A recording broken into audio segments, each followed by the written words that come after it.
একদিন বনের মধ্যে শিয়াল আর বাঘমামার মধ্যে তুমুল কথা কাটাকাটি হচ্ছিল। শিয়াল সবসময়ই তার চালাকির জন্য গর্ব করে, আর বাঘমামা তার শক্তি নিয়ে।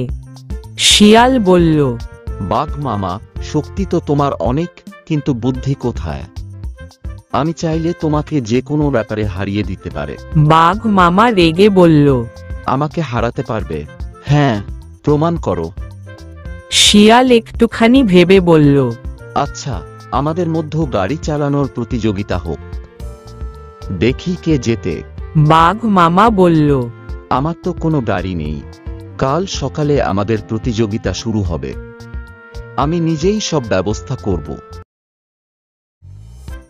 পরের দিন সকালে বাঘমামাকে ডেকে বলল, বাঘ মামা, এই যে তোমার গাড়ি। প্রতিযোগিতা শুরু হলো। শিয়াল চালাকির সঙ্গে তার গাড়ি এগিয়ে নিয়ে যেতে লাগলো।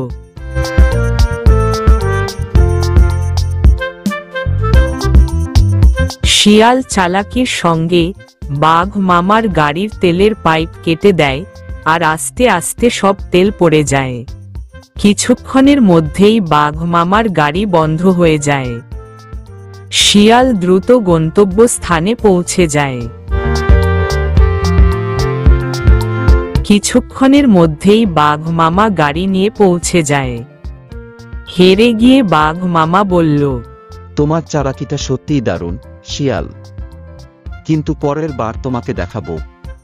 শিয়াল মুচকি হেসে বলল, বুদ্ধি আর শক্তি একসঙ্গে থাকলেই সাফল্য আসে বাঘ মামা। এই গল্প থেকে আমরা শিখতে পারি যে বুদ্ধি এবং কৌশল সবসময় শক্তির চেয়ে বেশি কার্যকর। আমাদের চ্যানেলটিতে সবার আগে নতুন কার্টুন দেখার জন্য সাবস্ক্রাইব করুন।